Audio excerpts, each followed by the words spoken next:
না আমরা ব্যবহারও করব, প্লাস এক সময় যদি আমাদের একটু টাকা পয়সার দরকার হয় তখন আমরা ক্যাশ করে নিতে পারবো। এই জন্য কিন্তু আমরা স্বর্ণটা কালেক্ট করতাম, এক সময় স্বর্ণ করতাম, কিনতাম। তো এটা এখন কেনাকাটার আসলে বাইরে চলে যাচ্ছে।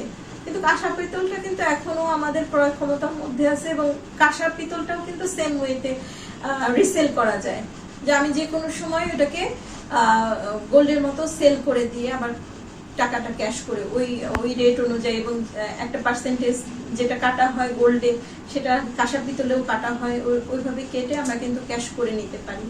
তো আমরা যারা গোল্ড কিনে এখন জমাতে পারছি না, বা কি বলবো, আমরা নিম্ন মধ্যবিত্ত বা মধ্যবিত্ত যারা পারছি না, তারা কিন্তু কাঁসা পিতলে ইজিলি ইনভেস্ট করতে পারি।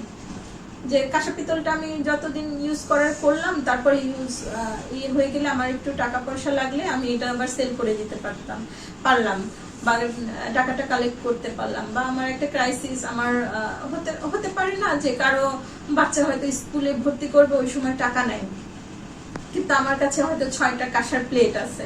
6টা কাঁসার প্লেট কিন্তু অনেক, আমাকে কিন্তু দেখা যাবে যে 6টা প্লেটও সেল করতে হবে না একটা বাচ্চা স্কুলে ভর্তি করার জন্য।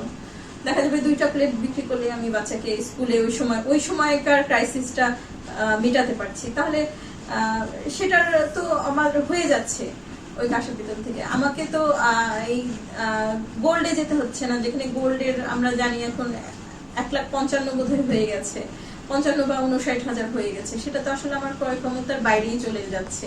যারা নিম্ন মধ্যবিত্ত বা মধ্যবিত্ত তাদের কিন্তু গোল্ড এখন ক্রয় ক্ষমতার বাইরে, বাট কাঁসা পিতলটা এখনো আমাদের ক্রয় ক্ষমতার মধ্যেই আছে।